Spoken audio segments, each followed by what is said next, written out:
Oh, we're live. Oh, we're live. We're live. Hey, if you happen to stumble upon this, I'm really impressed. That's really cool. Thanks for being here. This is a first conversation that we're going to have on video games, kind of continuing off the conversations that we had on the Story Geeks podcast. And so for this conversation, I have my co-host, Ryan Swindoll. Hey, Rye, how are you doing? Oh, so good. And I'm ready. and I brought my Oktoberfest. And then we are bringing in none other than Mr. Jimmy Roth. We're live. We are live. We're live. And Nurse and his vodka right there. The whole thing. The whole thing. Straight vodka. This is gonna be great. And so we can talk like this, like we're all like really close and snuggly next to each other. Oh wait, Hi. it'd be this way. Hi. Or we can kind of have just a little bit more space. Whatever. This is the 6 feet of separation version. Oh yeah, there we go. Exactly. If the thousands of miles between us, or I guess between me and you guys only have like what, hundreds of miles? Yeah. Oh. Oh, wrong side. I know the camera reverses. It's creeping me out, man. But how are you guys? I'm super excited to hang out with you guys tonight. Here we are. So, I believe we've had some clarity since the podcast. Okay. I'm more than a curator. I am a sommelier. Yes. Hence the prop. We still have colloquially called this a book club for video games, but now I'm wondering, like, I think, Ryan, you were the first one to ask the question. Is this not more of a wine club? A wine tasting of video games. Yeah. Oh, this is terrible. Maybe a game will bring that. Will elicit that response. My compatriots here palates are just not refined enough yet for it. Exactly. So my compatriots here asked for a scary game for October. So we're gonna slow the pace down, and we're good. We're gonna do one game a month. Yeah. And we're starting with a horror game. And it's more horrifying than Inside was. Oh, yes. Easily. Easily. I mean, there's nothing that I want to say to knock that mermaid girl. That was horrifying in its own right. That was awful. That kind of felt isolated in that area. Yeah, it's just very different when it's first person.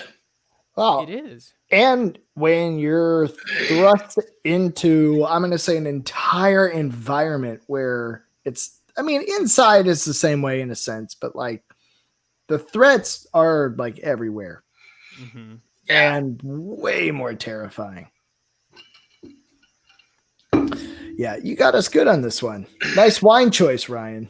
I do what I can. We're going to try to go short form games, but we did go a little bit longer with this game. And I think it's because we wanted to start it a little early. So we've got a whole month and a half to discuss this one. Absolutely. Yeah. Well, and also I think if we're doing a game a month, we can afford a little bit more time for gameplay as opposed to what we were doing before. So I think it's good. Yeah. So the game... Super Mario Bros. Hey, horrifying! Is Soma by Frictional Games. Now, Frictional is the company that brought you Amnesia. And when was that? That was like in... I don't remember. Like 2012 or something. Maybe it was... Yeah, I think it was like 2012. So, like, Amnesia put this genre of horror game on the map and, like, exploded the Let's Play community on YouTube. Mm.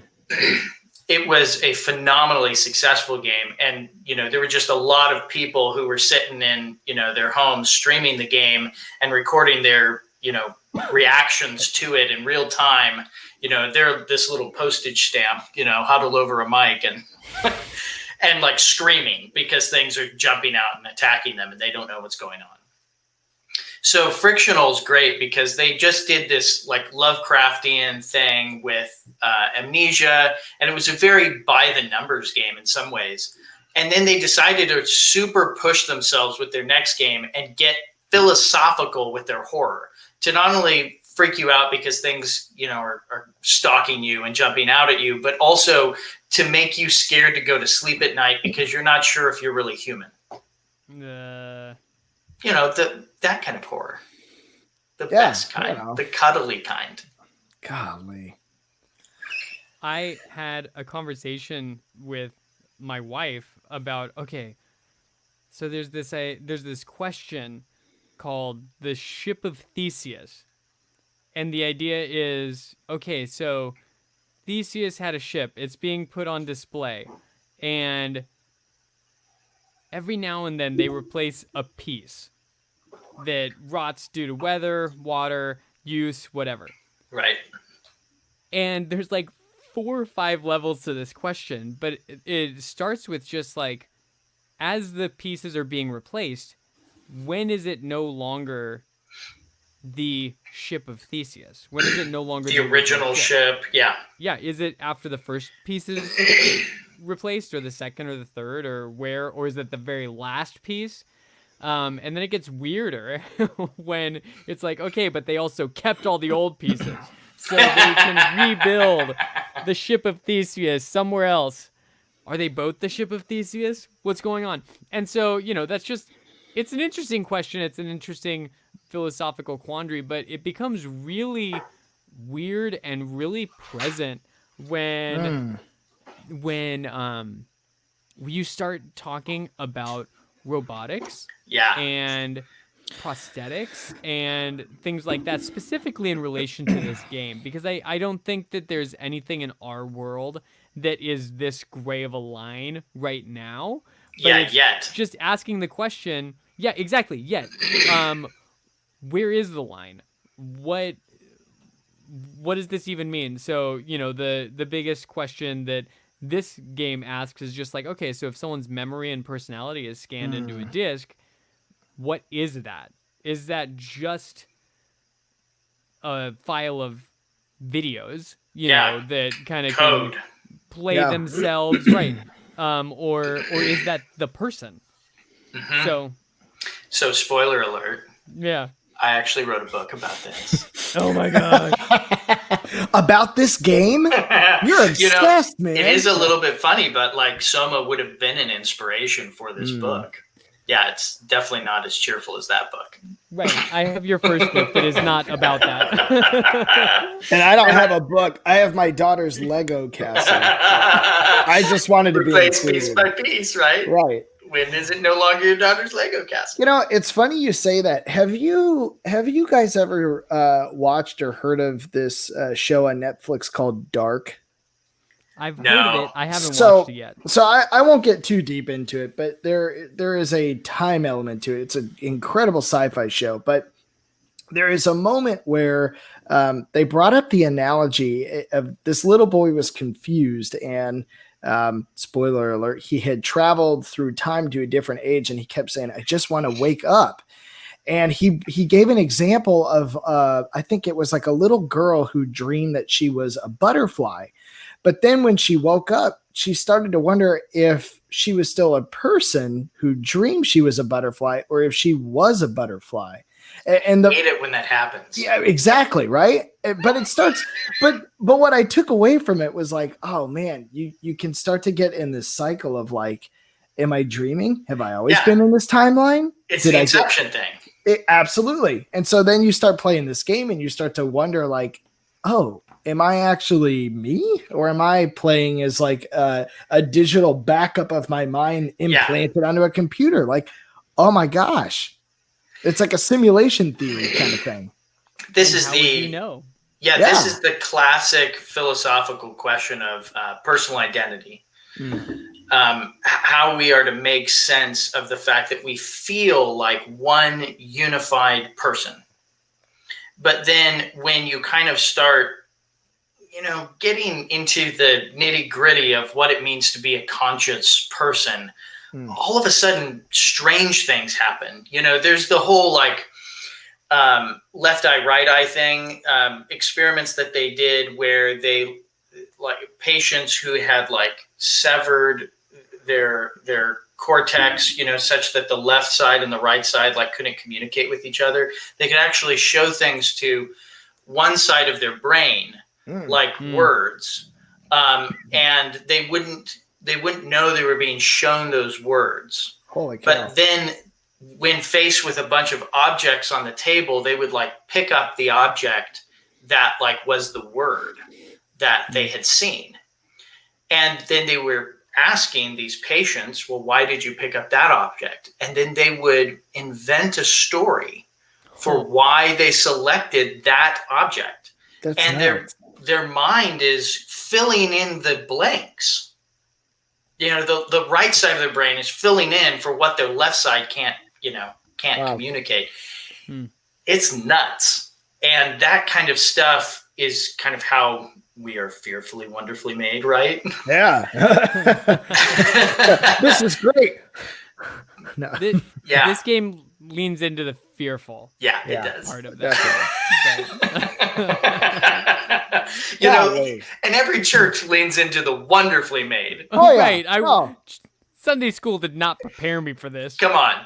Where were the crazy ass robots in Sunday school? Right. I thought they were in Genesis. Did that get like the Nephilim? Yeah. Moses 10:6, I think, covers it pretty well. No. Man. No. So this is total side note, but for anybody who is like sitting here on Justin's channel right now watching this live, I think it's Kim. Yeah, Kim, you can. All Kim of you. You can control the volume on the game if you're playing on your PlayStation 4 headphones plugged in. I just learned this like 5 minutes ago because it's been on full blast for like a week, scaring the crap out of me. But can we like, this is a total side tangent, and I don't want to take away from the thought process here, but one of the things I've noticed about this game that is so well done is sound. And the use of sound to create an ambience of fear is incredible. And this game specifically, like I play at night with these headphones on, and it's like 3D audio. Like if somebody were to walk behind you, like you legitimately think someone's standing behind you. It's incredible. But the use of sound just absolutely can terrify you if used well. And this game does it to a perfect point. And I think that this game, and I think Ryan, this takes some notes from Frictional Games' previous games, that it makes you not able to look at the creatures. Like even out of curiosity and stuff, instead of making you go crazy like their previous game, it interacts with it's giving out like electromagnetism, and so it starts messing with your screen, and so it's weird that even if you're curious, even if you kind of, I don't know, rip the mask off and just kind of see what you're dealing with, the game doesn't allow you to do that. So it's just, it adds some fear elements in some interesting ways. Yeah. It's that, I remember playing Amnesia with you, Justin, way back when it came out. We like played the demo together, and the first thing you did was just run straight to the monster. You're like, screw this. I want to know what I'm dealing with. Yeah. What's going on here? What's the worst that can happen? I totally get it. There's literally a point in this game where they're like, don't look at it. And I'm like, cool, I'm going to look at it. And it killed me. I mean, you kind of got to know the curiosity factor. Oh, Kim, see, now you know. Now you're not going to be waking up screaming or waking Justin up as you're playing at 2 a.m. You know, like, live and learn. Also, live and learn and like pee your pants while you're at it. My word. It's just crazy.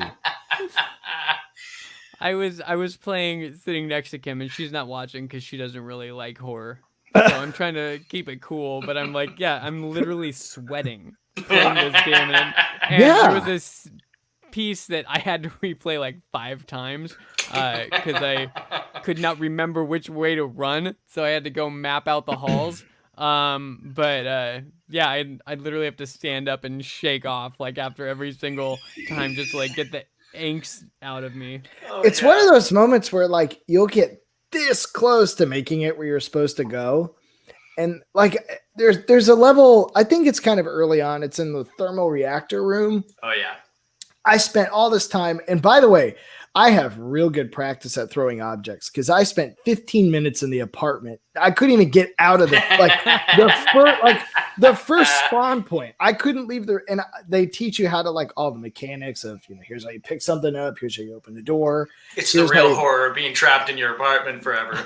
Here's how you throw an object, and you better believe I opened that fridge. I was throwing Chinese food and beer bottles and ketchup.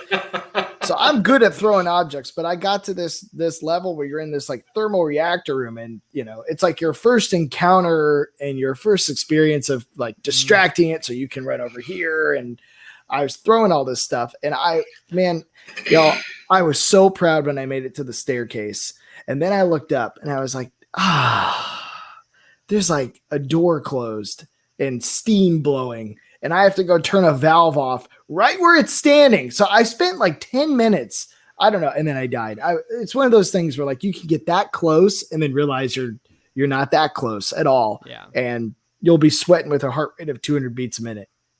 Yeah. So it's crazy. I have, I'm not even done playing this game yet. So I've only played it, once and not even completely. So I'm curious if you guys had any different experiences than me. There was a really simple puzzle early on that involved an injured robot that thought it was human. And I had to kind of like turn off power that was powering it, or turn on power that was overheating it or something. But this robot was screaming in agony that thought it was a human. And so I'm just, kind of two different questions, but was there any way to not do that to that poor robot?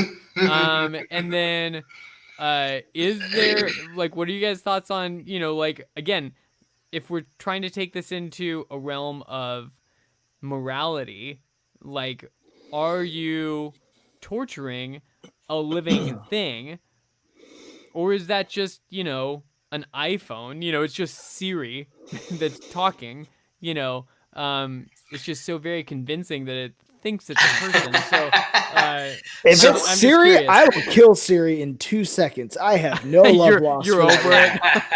I won't miss Siri at all. No, real quick, I'm curious because do you remember where that puzzle was? No. Yeah, it's because I have one that affected me, but I'm curious if it's this is the one in Upsilon at the beginning, before the thermal plant. Or no, it's exactly after the thermal plant. Right after you turn off that valve and you go up those stairs, and then you meet that one robot that's like, hey, what's up with you, buddy? And eventually you have to pull a switch that then sends power coursing through him, and he's being electrified. The one that I sat with, and not to take away from that, because I feel like the example that every one of these is just a worser problem, right? Yeah, no, this is a similar thing. And it was when I found, I think her name is Amy. Amy. Yeah. Yes, that so you find Amy, and she's laying there with a robot next to her with like tubes plugged in all over her, keeping her alive. And oh, by the way, the robot's head looks like lungs, like powering her. And so she's like, no, don't touch me. I'm fine. Like, I don't want to be hurt. But you don't know if it's her. Like, I didn't know if it was her talking or the robot talking through her. Sure. And so I'm like, oh no. And in order to advance the level, you won't let me die. Yeah. We're not allowed to die. Nice. That is the line. Yeah. You're just like, oh God, like, well, I have to kill you to advance the plot of the game. But Actually, like, Jimmy, actually, there are 2 hoses, and you can just remove one. oh shoot, I definitely yanked both. Yeah, I I was know. I yanked one, and I'm like, I hope I can tell someone about her. So you left her? Yeah, I left her alive, but You like bastard. hurting. You Well, left I'm her like- half dead. I was merciful, and also like I was like sweating with fear. And that's a big part of this, right? Because it broaches that tiny question of euthanasia. Yeah, Mm. because it looks a lot like just someone that's living on life support, right? Of Oh, course, totally. yeah.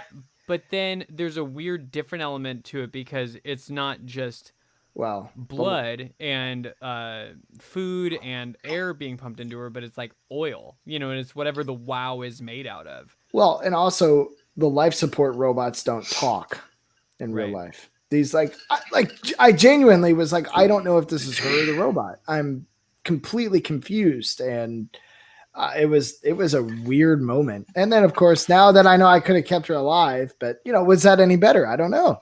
Yeah. And Jimmy, just so you know, whenever you make most comments, I'm just gonna post this comment again. So we'll just get used to seeing that as we go. Oh man, that is awesome. So let's break this down because I actually went to Oxford and I had to read a book on personal identity by a philosopher, and I understood so very little of it because it's so heady, so fast. But so I kind of like doing a bit of a almost a forensic analysis of kind of the problem because it's helpful, So you begin the game as Simon Jarrett. He's got a fatal brain injury, terminal brain injury, and they're hoping to fix him by basically 3D mapping his brain and then running a bunch of tests on the 3D map to determine what course, will kind of fix him. So they can try basically a million, hypothetical, treatments on him and then find the one that'll work and then just do the one that'll work to him. So he sits down for the 3D map. And at that point, finds himself waking up 100 years in the future, which is very strange and disorienting. This is why I don't go to doctors. Exactly. You never know.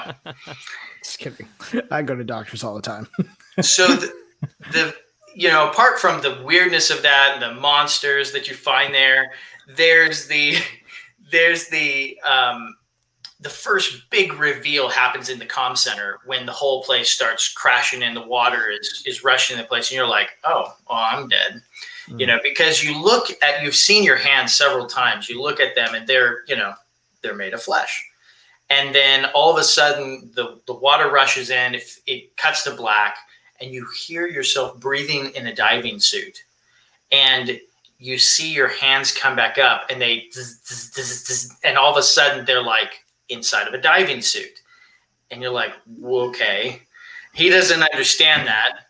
And I think, Jimmy, by about the time that you're meeting Catherine at Lambda, you're coming to grips with the fact that you yourself are not, a human body, or more specifically, you yourself are some kind of copy of the original inside of some kind of diving suit. Right. And the exact nature of that hasn't even yet been revealed. And I haven't been past that yet. But there is a moment where you meet Catherine and you learn this whole time, and so you're experiencing fear as this character and confusion as anyone would be. Like, literally, imagine closing your eyes at a hospital right now today and opening them, and you're in an apocalyptic space station looking place. Lights flickering, it's terrifying. And so you would be terrified. But in the moment where you hear a human voice, you're like, oh, I have hope. There's somebody there. I've got to get to that person. And then you get to that person and realize that person is not a physical human. It is a robot that is stuck on the floor, but has a human copy like uploaded into it, an AI, if you will. So, but there is a moment where Catherine says, Ryan, just like you, to your point, she says, Simon, the character you're playing, is complaining to her. He's lamenting the fact that, oh, you're not a human, flesh and blood. And she's like, dude, look at you. And that's a moment where you're like, shoot, I did light up and like turn into like, diving suit, no problem. That's a moment where it clicks and you're like, oh crap.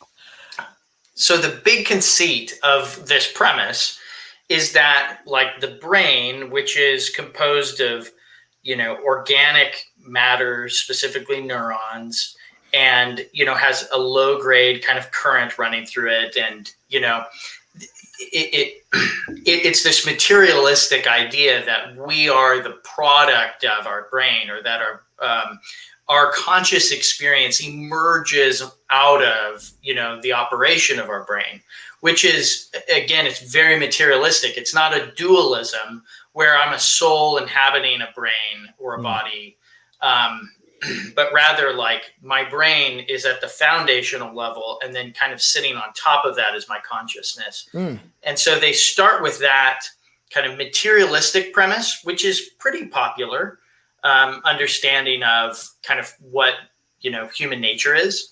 And then they like start, picking at it, right? They do Theseus' ship with it. They say, okay, so let's mirror all of these neuron structures in a digital format. And then the conceit of the game is this can yield a consciousness. And so you, as Simon Jarrett 2, waking up 100 years in the future, are just you can remember those things that happened back in Toronto when you had your brain scanned, because all your memories crossed over those 100 years with you, though the body you're in now did not actually do those things. And so that's why you have that kind of seamless experience, going to sleep in the chair and then waking up 100 years in the future. And I was hoping for a happy ending, in the sense that like this is just the mapping. This is his experience of the mapping. And then he'll wake up in Toronto and they'll know how to cure him. And it's like, that's almost your first thing is this is some kind of dream state he's in. Oh, and you're man. like, it's not a dream state. That's just, and it's funny. I think it's an interesting concept. So if you were, so AIs have gotten to be, smarter and smarter, and you have algorithms. Well, I mean, I don't know. When I call Suddenlink to fix my internet bill, the robot I talk to sounds like a human, but clearly has no soul to give me a discount. So that's how I know. No, but I mean, like the fact that technology exists, right? Like they have voice recognition to say, ask a question, and we can determine where to flow. And so relative to a game like this, certainly that's primitive, but where will that technology be in 50 years from now, 100 years from now? And what's interesting is, I look at it and think, okay, what makes a person, right? Like in the same way that this guy does, like flesh, blood, you have a soul, you have a conscience, you have a heart, a mind, all of these things. And I don't think you can take a computer and have that, right? Like, I don't think you can go from an algorithm AI and ever have a true conscious, feeling, loving, emotional being. Self-aware, right? Right. I mean, like maybe robots get to some extent. Siri seems pretty self-aware. I think she knows how much I dislike her. But but my point being, the other side of it then is if you take a human being, which is just like the example you've given, what's it? The Theseus, I always say it wrong. The ship of Theseus. Yeah. Yes. always say, I say the ship of Theseus. I've said it anyway. So the ship of Theseus. So if you take a human and then you continue to replace parts and parts and parts, and it's almost like reverse engineering. Like, it is interesting. Where do we find that line? Where is that crossover? Because it feels more likely to take a human and like have that. I don't know. It's so crazy. Yeah.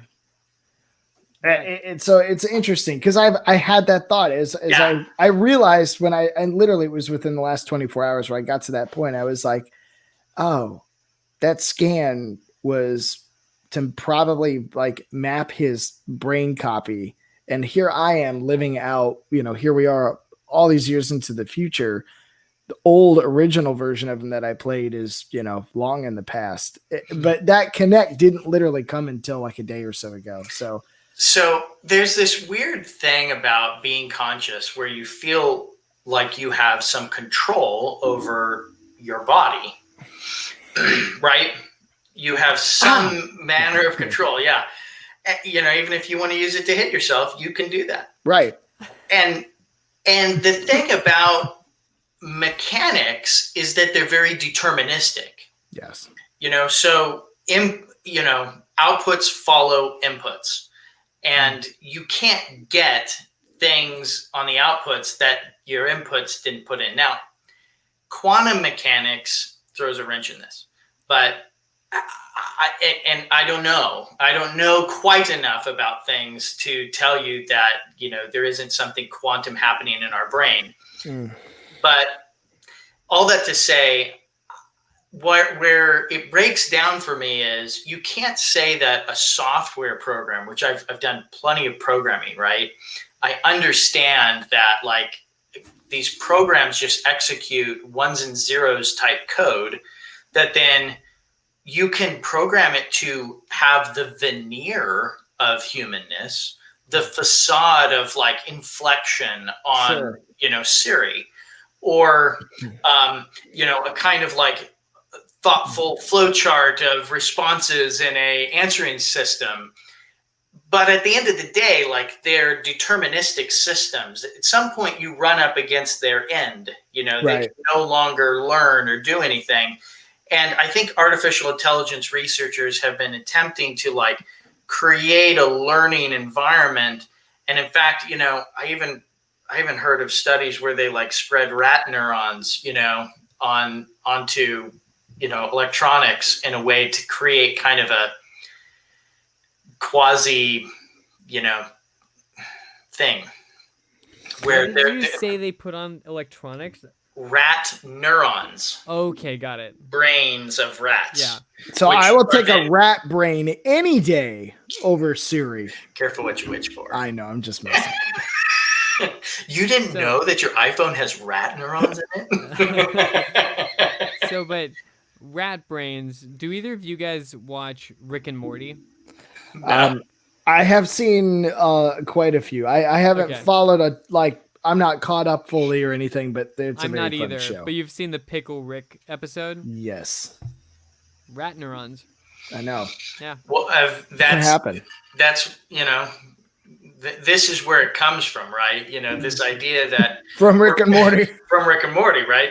That we're kind of combining the organic processor with the mechanical processor in order to get more of that like organic type control, which then can unlock, some learning functions in mechanics. It's fun to walk through a story that isn't just about, oh no, we made AI and it got so smart and took over and blew up the world. You can find those stories here and there everywhere, but now we're playing a game that is really questioning, what does it mean to be a human? What does it mean to be alive and a conscious person? Are you a conscious person if you are an artificial copy of yourself? What makes it, what does it mean to be a human? It's a fascinating lens to approach this subject with. Yeah. And The Matrix was one, very famous pop culture place that we kind of begin to ask that question, like, whoa, how do I not know that this isn't just a programmed experience. I've had deja vu. Is that a glitch in the matrix? You know, all Yeah. of that. So, I think we can go down a ton of different directions in this game. So, one question I had for you, Ryan, because Jimmy and I haven't finished the game yet. So, Ryan, do Mhm. they ever address the idea of a soul in this game, or does it stay primarily with like minds and consciousness and personality and stuff like that? Yeah, they do. I mean, consciousness is being used in some ways colloquially, interchangeably as a soul with a Yeah. soul. They wouldn't have any robust Aristotelian kind of philosophy behind this. It's pretty materialistic, but Right. it does grant that whole idea that I am me. Yeah. I feel like me. I know I'm me, and you can throw all kinds of weird abstract mumbo jumbo at me, but I can still tell you I am me. Right. I can tell you what I got for my 5th birthday. I can tell you, yeah, all those things. So I feel like the three of us would at some point just kind of be like, well, this isn't possible because if souls exist, they're not approaching that. So I think there's like a base level where this feels so out there because it's like, well, Right. that's Sure. not a soul, it's not a person. So I kind of want to just play devil's advocate and kind of get that out of there for a minute and just kind of take this at the level that the game is giving it to us. So okay, so yeah, like you were saying, Rye, this is a conscious being that recognizes itself, has memories, has feelings, has thoughts, doesn't seem to be just deterministic like a program, seems to be a person. Yeah. And so I was so curious what you guys. I just wanted to play with that idea for a little while and just see what you guys were thinking about. Yeah, the morality of that, the what that would mean, because for the character that we're playing as, that consciousness existed while the actual human existed too. It wasn't turned on, but it existed. And who's to say he wasn't saved on a second floppy disk, and there was another consciousness that has had a whole other experience, long before this one that we're playing as. And then I want to talk about the arc at some point and just like the goal of the arc. Is that truly a good in any Yeah. way? So, yeah, I'm just curious what you guys were thinking about, that. Just like, okay, so let's just say you can copy people. There are copies of people. What does that mean? Well, here's just to dip a toe in the water. Where I really got into this game a little bit more was when I kind of allowed myself one thought experiment, and that's what if we did Theseus's ship with the brain? Okay. So what if now we're replacing the brain with some kind of tiny, almost like nano robotic level, neurons, like mechanical neurons. Right. And we begin in one area and we just replace a tiny little part, and we wait for the brain, the organic part, to integrate with the mechanical part.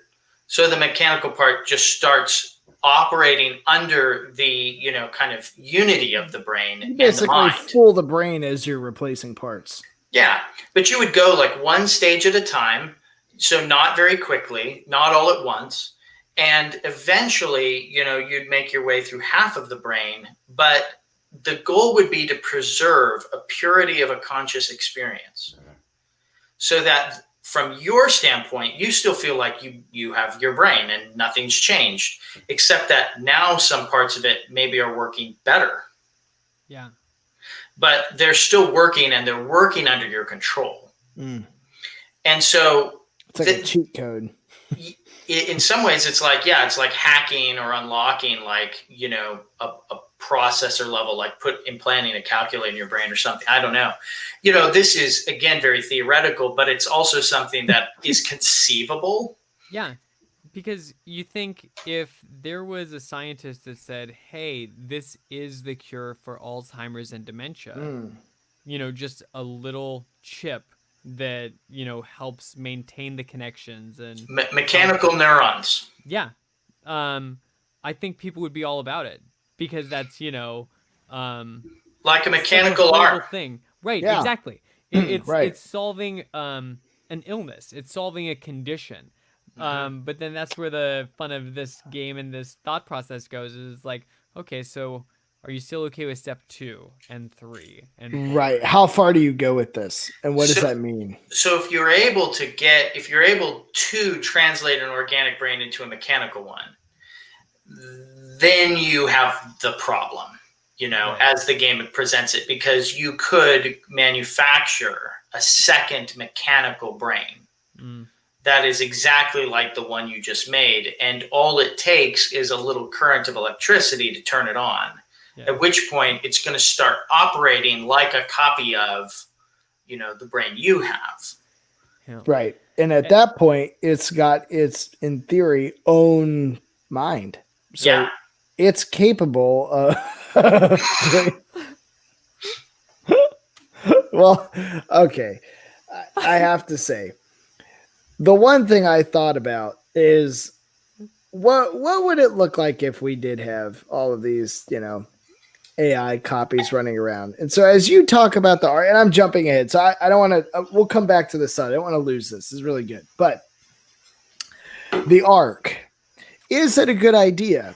Yeah. And all I could think about is the Ark is a place that houses digital copies of people's brains. And all I literally could think about was those YouTube videos people make where they're like, what would it look like if 1,000 Sith Lords fought 400,000 T-Rex, and they plug it into like an AI thing and they just fight, and then you see who wins. And it's so dumb, but I just thought the Ark is just like a bunch of computer programs. Now, granted, I'm like completely They made removing that game, Jimmy.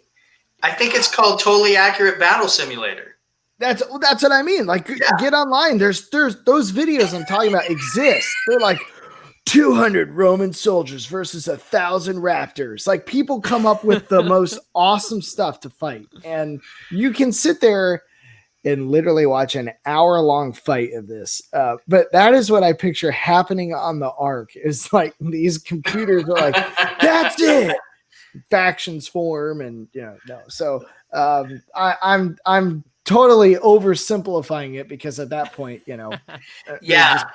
But the game, like it what's the word for it? It's inconsistent, or it's a little ambiguous about like these two different states. Sure.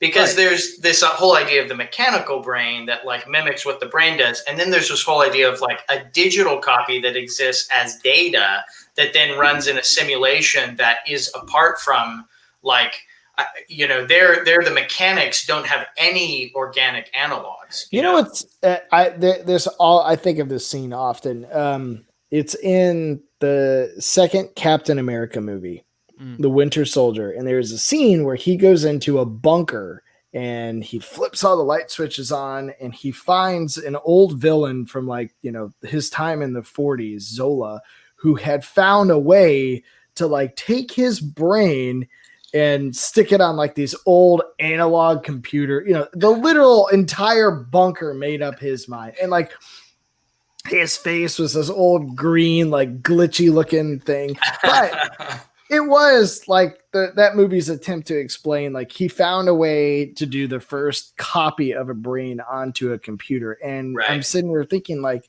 okay, is that a person? Like, is that actually his mind? Am I just watching like a, frozen reflection of it? But it interacts live, right? Like, or does it have thoughts and feelings? No, there's literally no like organic form other than this like crappy digital screen. But depending on what the Ark in this game is like, and I haven't gotten that far, so maybe I'll learn more about it. But, you start to wonder, what would a place be like if you just had literal digital, like software copies of people's minds? And like, what is that? Is that even, are you alive at that point? Are you, Yeah. What would that world be like for them? From what I've seen in the game so far, and so Rai, please add, the Ark is fundamentally the Matrix, where you have an idyllic area, beautiful, wonderful weather, cool things to do, great people, and you just live there. And so I think it would kind of serve two purposes. One would be just to maintain a record of these people. So if it were found later, by another race or whatever, maybe it could be downloaded and these people can sort of be saved um, in two different Well, ways. But then also it's just a way for them to live on.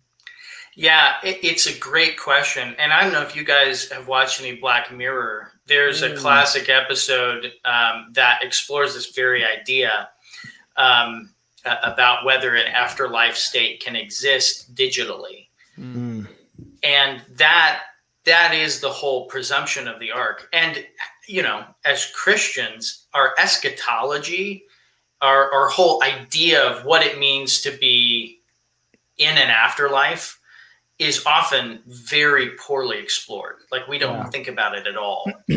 And so this is where I find games like Soma really interesting, because it's all about, well, if we do want to live forever or live on, how would we want to do that? And if we had some ability to control the variables of that, how would we want to control them? But I do have a lot of questions about the Ark. Even as someone who has finished the game, I still wonder things like, well, can you learn in the Ark? Can your personality change in the Ark? Right. Can you commit evil in the Ark? There's a lot of questions about how embodied existence works. And when you translate that into a digital way, and if you allow for all the same freedoms, what that means when it's not really two bodies interacting in a universe, but rather two lines of code interacting, that it just makes a lot less sense to me. All interactions in a 3D game engine, like the game we're playing, right, have to be scripted. Right. And there's allowable things and there's things that don't exist within the bounds of the reality because they were never programmed. It's a finite box, if you will. Even if the box is massive, there are edges and walls and rules and limitations, and to some extent a underlying determinism still involved in it. Like there is there are still ones and zeros, right? Like there are still those boundaries that you hit. That's a really interesting thought. A lot of people would want to say that our reality still does have those kind of boundaries. They're just so, the programming's about laws of the universe at that point, right? Right. They're so vast to us, it seems infinite. But nonetheless, you can make the argument that there are boundaries for those. Yeah, absolutely. But I do kind of lose my head a little bit when trying to think about this. Yeah. Jimmy, when you were talking about, you were both talking about games and limitations and things like that, I had an idea of what hell would look like on the Ark. When I was playing this game, I was trying to traverse a sunken ship, and I was trying to figure out how to get from point A to point B, and I was going about it all wrong. I found out later that I was just trying to slide the door left to right instead of right to left, and so it was a push rather than pull kind of a situation. But school for the mentally gifted. In the midst of trying to find my way forward, I hit a glitch and got stuck in a wall. I had to boot up an old save because if I just restarted it, it would start me in the wall. Oh my gosh. Can you imagine that happening in the Ark? Exactly. That I think that would be the definition of hell in the Ark. I'm in the wall. Oh no. This poor guy glitched. Oh my this is a memorial now to this person. I'm still here. Yeah, Forever but there's nothing we can do about that. Oh my gosh. That's so funny. Ryan, God, it is It's so true, though. It's so true. It's so Did frustrating no one too. playtest the Ark? What's going on? Was We this were in a beta rush, tested? okay? Oh my gosh. So, okay, Ryan, I have to ask, that Black Mirror episode, was Yeah. that the Star Trek-ish one that you're referring to? No. Okay, so there is one. I don't know if you've seen it. It has very much of a Star Trek-esque vibe. I did see that one. Yeah. And I hadn't even thought about it. That is a very direct parallel to this entire game. Mm-hmm. They take copies of people in real life and put them into this like virtual reality like MMO game, right? So you log in and play, and the game is like it's Black Mirror, right? So you put the little like thing on your eyes and you like pass out, but then you're in the game, playing it. And the characters in the game are copies based on real people. They think they are like the real people being sucked in. And so it's a total it's a very different way to tell the same story that we're playing, if you will. Yeah. And that I forgot that episode like messed me up. That was a crazy episode. So anybody watching, I know we have thousands and thousands of viewers, Kim. Yeah, I think you the should one watch is it. just like 1K, right? Like it's just like 1K. The only episode of Black Mirror I've seen is the very first one, and I've been told to skip that one. I'm like, well, I didn't, and I stopped. So yeah, my parents made that mistake. I got an ugly phone call from my mom. Yeah, that's the real difficulty of recommending Black Mirror to anyone. Yeah, you don't start at the beginning. No, you got to just go to episode 2. Yeah. Oh man. So I might give it another try eventually. Do because it's actually you see a lot of famous actors before they became famous. Yeah. Yeah, in some really great roles. Man, being stuck in a wall. The other thing, yeah, exactly. No, New York. The other thing that came to my mind was Janet from The Good Place. Yeah. And just her programming of if she's gonna get rebooted to like yell and scream and beg for her life, and then if you back away, she's like, again, I can't die. I'm not alive right now. It's just my programming. Go I love her so much. It is so hilarious. But it felt really similar to some of the things I was doing, except it wasn't ever calmed with the, hey, I'm just a robot, don't worry about it, not a girl.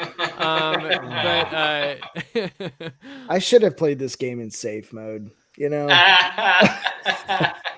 That's really interesting because Ryan, you recommended this game in your additional recommendations after Inside.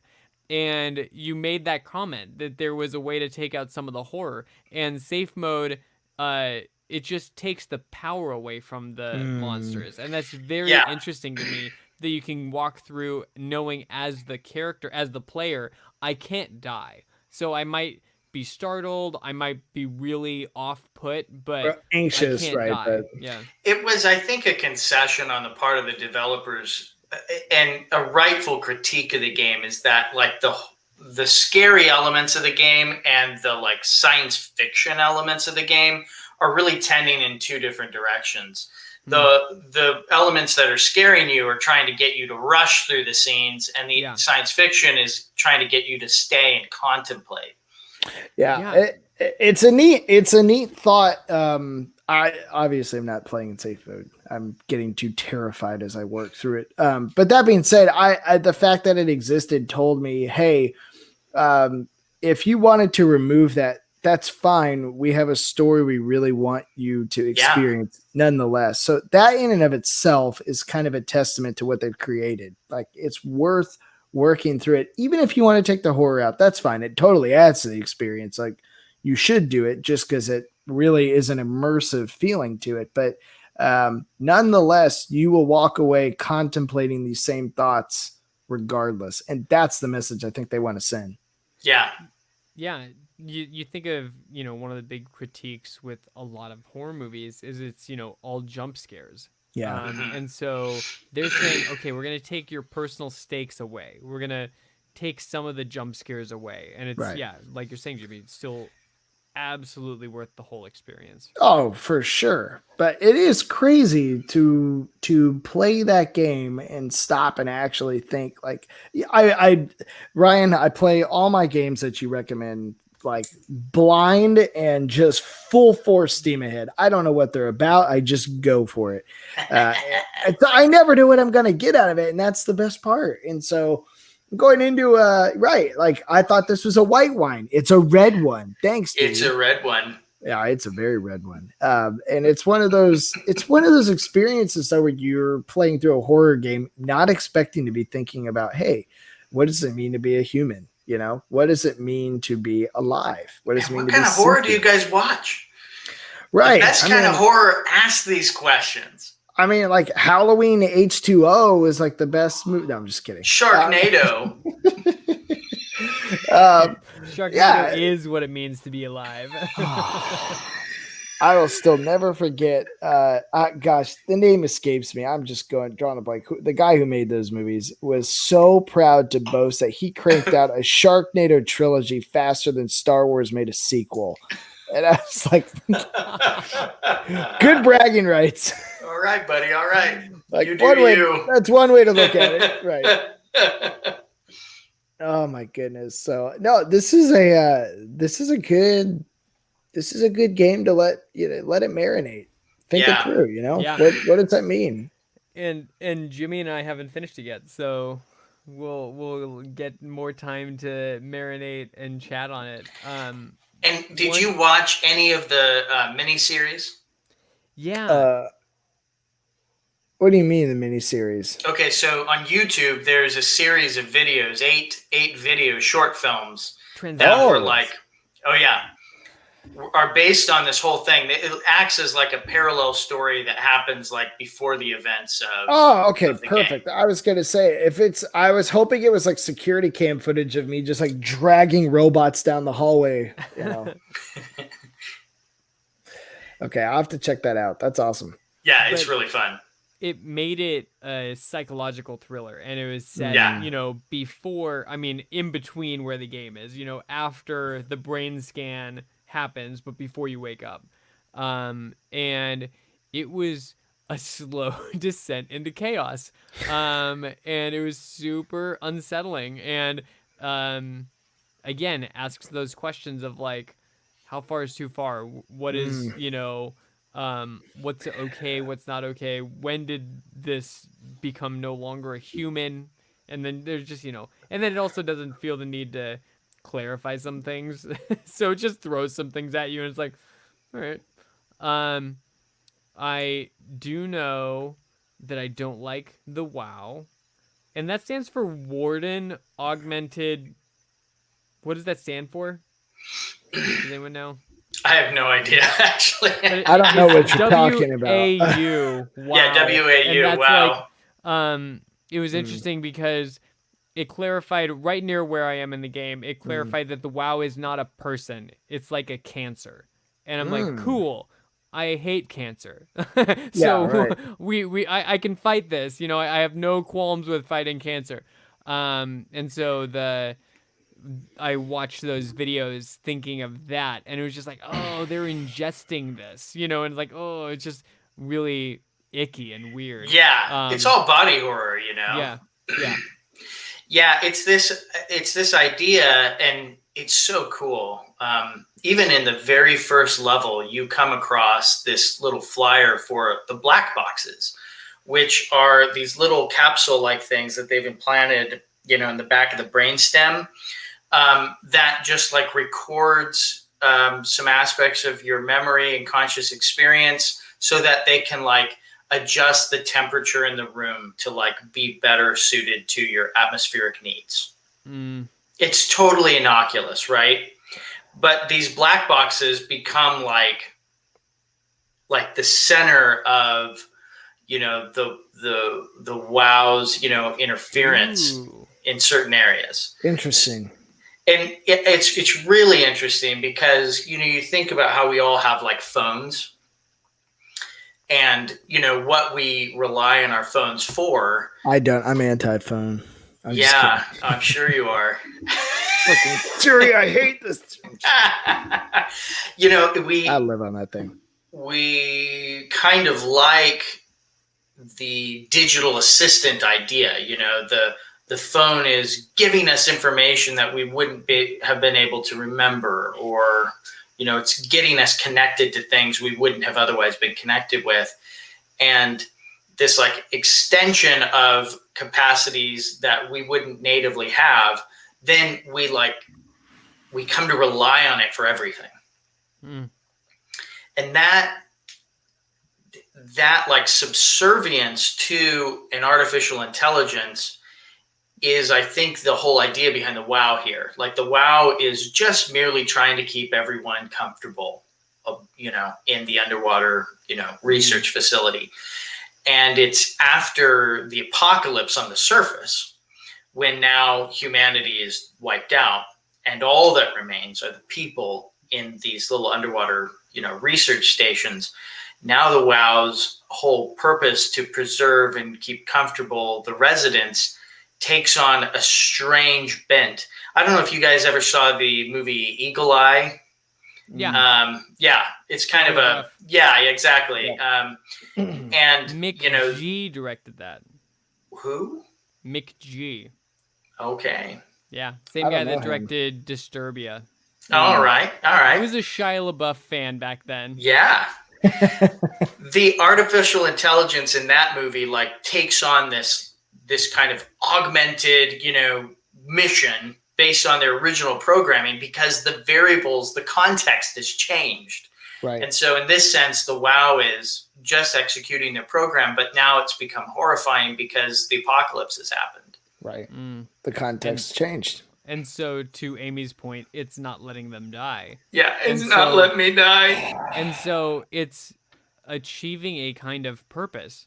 Yeah. But yeah, in a really horrifying, disturbing, unnatural way. So we'll get into this next time, but there's two schools of thought on like the ARC project and the WoW project. And these things are kind of in disagreement with each other.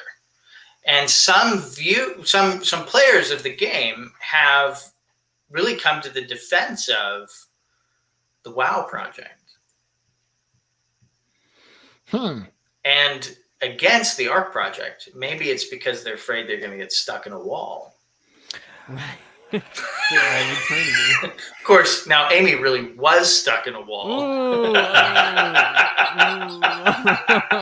With like a tube heading into her. I just ripped both of those power cords out so fast. Oh gosh. Make it stop. Make her stop. I don't know. I was like, oh, I can't pull this lever until I yank these power cords out. Boom, boom. I'm like, oh, well, okay. I feel, It's the first human face you see. I know. And that's prior to meeting Catherine. So you're like, oh, okay. Like there's a person. There's got to be more people. I'll meet Catherine. And whoops. Yeah. Whoops. My bad. Whoopies. That was the only human I've seen. Yeah. Was the only human. My social skills are a little out of practice. I'm so sorry. Oh my gosh. Well, we should definitely get to the abyss. Okay? Get to the abyss. Okay. For our next time. Get to the abyss. I'm not to the abyss yet. I don't know how far that is, but I was thinking you talking about the movie. I was gonna watch that soon too. Anyway, maybe you watched. We probably have 6 hours, Jimmy, to get to the abyss. I can do it. Maybe. Ryan, I just was in like a green server room. Oh yeah. Okay. Yeah. I'm so sorry. I know that was a weird place. Man, when you're apologizing, dude, that just gives me so much anxiety. You've got some stuff to look forward to, or whatever what nightmares to look for. You have some nightmares to anticipate. The first nightmare is like I have to figure out how to turn the volume down on my headphones. My God, these things are like screaming in my ears. Oh, I've had my PlayStation for like 5 years. I've never figured this out. It's been on max the whole time. Right. Jimmy Well- can no longer hear certain tones. What? Ugh. Oh my gosh. All right, gentlemen, it's been good. Good hanging out with you guys. Good Thanks pick. for joining us, Kim, or other person. If Yeah. you're another person now, Right. I think it's Kim. Yeah. All right, get to the abyss, and we'll continue the conversation. Mhm. All right. Good Bye, night for thousands now. of viewers. Bye.